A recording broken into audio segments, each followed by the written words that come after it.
ہوگی. یہ roll number 3 ہے. اس کے بعد آ جائیں roll number 4 per.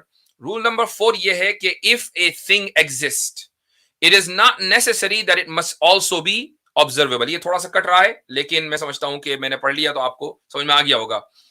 if a thing exists, اگر کوئی چیز وجود رکھتی ہے, موجود ہے, تو یہ کوئی ضروری نہیں ہے کہ وہ observable بھی ہو. بہت سی چیزیں observable نہیں ہوتی ہیں یا observe نہیں کی جاتی ہیں, اس کے باوجود بھی ہم ان کے موجود ہونے کا یقین رکھتے ہیں. اس کی میں 2-3 مثالیں آپ کو دیتا ہوں. ایک مثال تو وہ ہے کہ جس کو ملحد بھی تسلیم کرتا ہے, اور یہ دراصل ایک لنگوسٹک مثال ہے. مثلا کسی بندے کا, ٹام کا انتقال ہو گیا, ٹھیک ہے. اب ٹام صاحب جو ہے وہ مر گئے ہیں اور ان کے فیونرل کا اور ابھی کریا کرم ان کا ہونا ہے. تو عام طور سے عیسائیوں کے اندر یہ ہوتا ہے کہ بھئی بندہ مرتا ہے 1 دن اور 5-8 دن کے بعد پھر اس کا فیونرل ہوتا ہے, تو اس کی لاش رکھی رہتی ہے. تو اب چرچ کے اندر سب لوگ جمع ہیں, ٹام کی لاش رکھی ہوئی ہے. لوگ ایک دوسرے سے کیا بات کریں گے کہ ٹام لیٹے ہوئے ہیں. ٹام تو نہیں لیٹا ہوا, ٹام تو چلا گیا. وہ کہتے ہیں بھائی Tom passed away. Passed away کا مطلب جا چکا. اب کوئی کہے گا نہیں یہ تو یہ لیٹا ہوا ہے, اس کی لاش تو سامنے ہم دیکھ رہے ہیں, آبزرویبل ہے. نہیں, ٹام مر گیا. مر کے مطلب چلا گیا. دنیا کی ہر لینگویج میں یہی استعمال ہے. لاش سامنے رکھی ہوئی ہے لیکن جس شخص کا نام ٹام ہے وہ موجود نہیں ہے, چونکہ یہ ٹام نہیں ہے, یہ ٹام کی لاش ہے. لیکن اس کے باوجود جب ٹام زندہ تھا آپ اس جسم کو دیکھ رہے تھے. جسم تو ابھی کہیں نہیں گیا, ہڈی بھی وہی ہے, گوشت بھی وہی ہے, بال بھی اس پر لگے ہوئے ہیں, اس کی شکل و صورت بھی وہی ہے. بس یہی تو ہے نا کہ سانس نہیں آ رہا ہے, دل پمپ نہیں کر رہا, اتنا ہی تو ہوا. لیکن دل بھی موجود ہے, دماغ بھی موجود ہے, گردہ بھی موجود ہے, ساری چیزیں ہیں, بس کام نہیں کر رہی ہیں. تو مثال کے طور پر اگر آپ کے پاس کمپیوٹر ہو اور وہ کمپیوٹر کام کرنا بند کر دے, تو آپ یہ نہیں کہتے کہ ابھی یہ کمپیوٹر نہیں رہا, ابھی بھی آپ یہ کہتے ہیں کہ یہی کمپیوٹر ہے, یہ لیپ ٹاپ ہے, بس یہ کہ فنکشن نہیں کر رہا ہے. تو آپ یہ جب جو مردہ مرا ہوتا ہے تو آپ یہ نہیں کہتے کہ یہ ٹام ہے, بس یہ کہ دل اس کا حرکت نہیں کر رہا ہے, دماغ اس کا نہیں چل رہا ہے. نہیں, ٹام چلا گیا.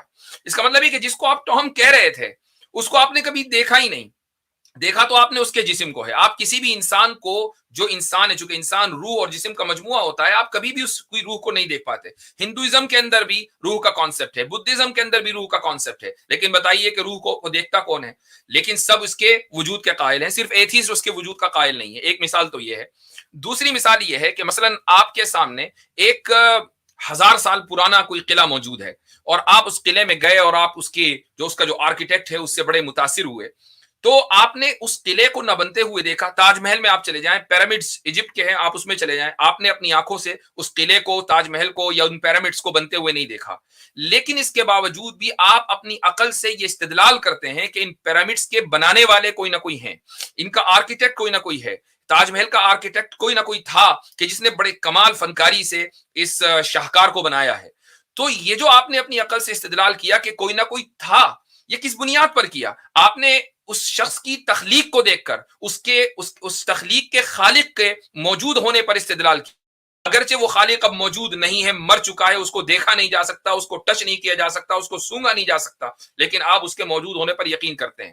تو اس خدا کی جو پوری کائنات ہے کہ جس کے ایک چھوٹے سے ذرے کے اوپر پیرامڈز بنے ہوئے ہیں, چھوٹے سے ذرے کے اوپر تاج محل بنا ہوا ہے. اگر تاج محل خود سے نہیں بنا, پیرامڈز خود سے نہیں بنے اور ان کا کوئی نہ کوئی خالق موجود ہے, تو اس پوری کائنات کا کہ جو اتنی عظیم الشان ہے کہ ایک سرے سے آپ دوسرے سرے پر نہیں جا سکتے, جو اتنی عظیم الشان ہے کہ جیسے جیسے دنیا آگے بڑھ رہی ہے, سائنس میں ایڈوانس ہو رہی ہے, ویسے ویسے اس کے اوپر اس کی جو گرہیں ہیں اور جو اس کے راز ہیں وہ کھل رہے ہیں. آخر اتنی عظیم الشان کائنات کا بنانے والا بھی تو ہوگا نا. اب آپ یہ مطالبہ کریں کہ نہیں وہ بنانے والا مجھے نظر آنا چاہیے تبھی میں مانوں گا, تو پھر تاج محل کا بنانے والا بھی نظر آنا چاہیے تبھی مانیے کہ تاج محل کو کسی انسان نے بنایا ہے یا کسی آرکیٹیکٹ نے بنایا ہے. پھر پیرامڈز کے بنانے والے بھی سامنے آپ کے آنے چاہیے تبھی آپ یہ مطالبہ کریں. جب وہاں یہ مطالبہ نہیں تو یہاں یہ مطالبہ کیوں؟